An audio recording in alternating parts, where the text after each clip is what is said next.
Salam əziz dördüncülər, hörmətli valideynlər. 4-cü sinif riyaziyyat dərsindən izahlarımız davam edir. Mövzumuz tam hissə modeli ilə məsələ həllidir.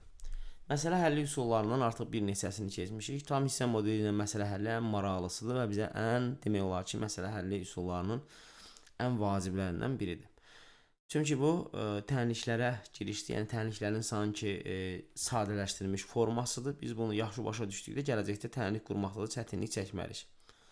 Sizin kitabınızda, yəni nümunə olaraq məsələlərdən biri verilib, yəni nümunə məsələ verilib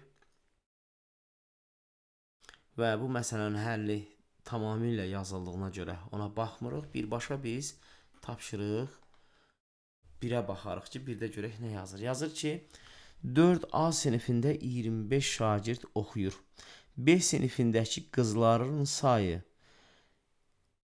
bu sinifdəki qızların sayı oğlanlardan 3 nəfər çoxdur. Sinifdə neçə oğlan və neçə qız oxuyur? Bir çoxunuz deyirsiniz ki, müəllim, B nədir? Mən heç bir məsələni, heç bir tapşırığı ümumiyyətlə izah edərkən əvvəlcədən məsələni oxumuram, yəni onunla tanış olmuram. Ona görə də oxuyarkən bəzən yanlışlıqlar olur ki, yəni oxunuşunda. Bunu da öncədən üzrlü sayırsınız. Bir qədər belə deyək də ekrandan oxunuş yaxşı olmadığına görə, gözlərdə zəiflik yarandığına görə, ona görə də bəzən hərfləri yaxşı görmürəm.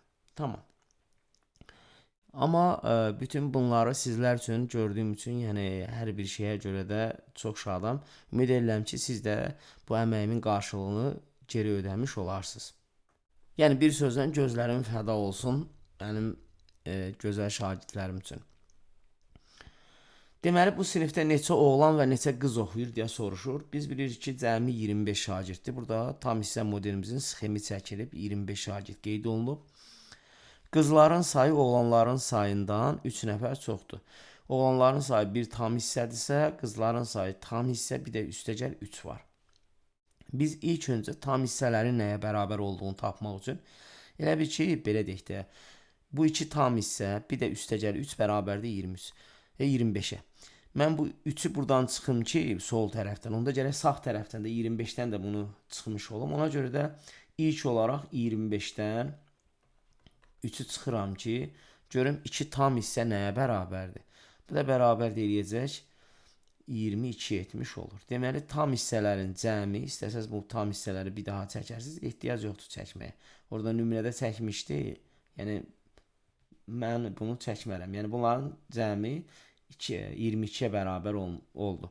Daha sonra hər tam hissə nəyə bərabərdir tapmaq üçün 22-ni də bölürük tam hissələrin sayı 2-dir 2-yə. Bu da bərabər deyiləcək 11. Deməli, hər tam hissəyə 11 düşmüş olur.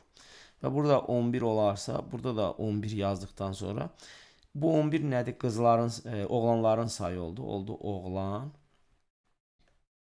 Qızların sayı da 11 üstəgəl 3, yəni 3 nəfər çox olduğuna görə oldu 14. Bu da oldu qızlar. Deməli, sinifdə neçə oğlan, neçə qız oxuyur soruşursa, sinifdə cavab olaraq yazarsınız. Cavab sinifdə 11 oğlan, 14 qız oxuyur. Yəni vergül qoyub yazmış olarsınız. Növbəti tapşırığa baxaq. Yazır ki, Aynurun anası cəmi 18 ədəd kişmişli və şokoladlı keks bişirdi. Kişmişli kekslərin sayı şokoladlı kekslərin sayından 2 dəfə çox oldu. Ana hər keksdən neçə ədəd bişirdi?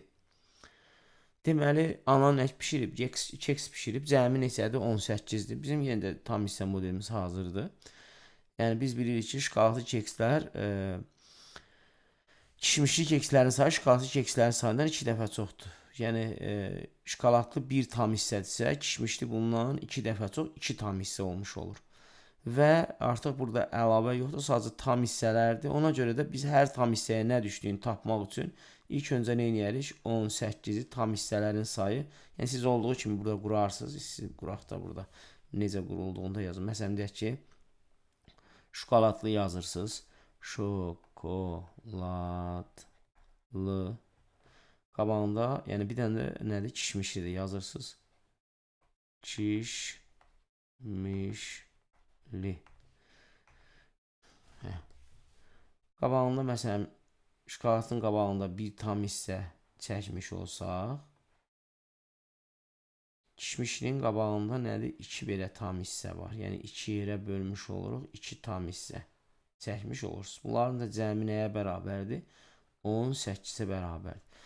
18-i bölürük tam hissələrin sayına, yəni 3 dənə tam hissədir 3-ə. Hər birinə nə düşür? 6 düşür.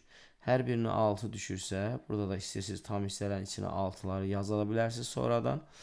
Bu 6 nə oldu? Şokoladlı oldu. Yəni baş hərfini yazıram. 6-dan 2 dəfə çox, yəni 2-yə vurmuş olaraq 12 dənə oldu.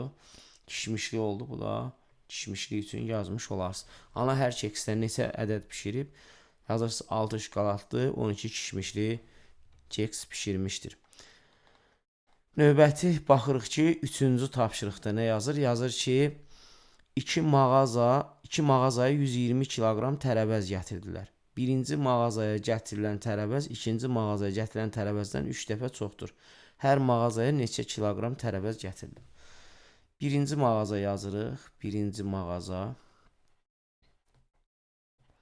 Bu da ikinci mağaza. Burada yazırıq ikinci mağaza. Və birinci mağazaya gətirilən tərəvəz ikinci mağazaya gətirilən tərəvəzdən 3 dəfə çoxdur. İkinciyə nə qədər gətirilib? Neçə tam hissə? Bilmirik nə qədərdir. Bir tam hissə götürmüş oluruq. Onda birinci bundan 3 dəfə çoxdursa nə olacaq? 3 belə olmuş olacaq. Buradan da bir dənəsini də buradan yazmış olaq ki, 3 tam hissə olmuş oldu. Və bunların cəmi nə qədərdir? Cəmin də 120 kiloqram olduğunu 120 yazmış oluruq. Bura 2-ni yazırıq. Bundan sonra ancaq tam hissələr olduğuna görə 120-ni tam hissələrin sayı 4'dür. 120'ni bölürük 4'ə. Hər tam hissəyə düşür 30. Hər tam hissəyə 30'u istəsəz burada qeyd etmiş olarsınız, yazarsınız. Bir tam hissə nə idi? Bu ikinci mağaza idi. İkinci. Digəri də daha sonra 30'u da nə edirik? Vururuq 3'ə. Bu da bərabərdir 90. 90 da oldu nə? Birinci. Birinci mağaza. Cavabımız da olacaq. Birinci mağazada 90, ikinci mağazaya isə 30 kiloqram tərəvəz gətirildi. Yəni bunun cavabını şifahi olaraq dedim.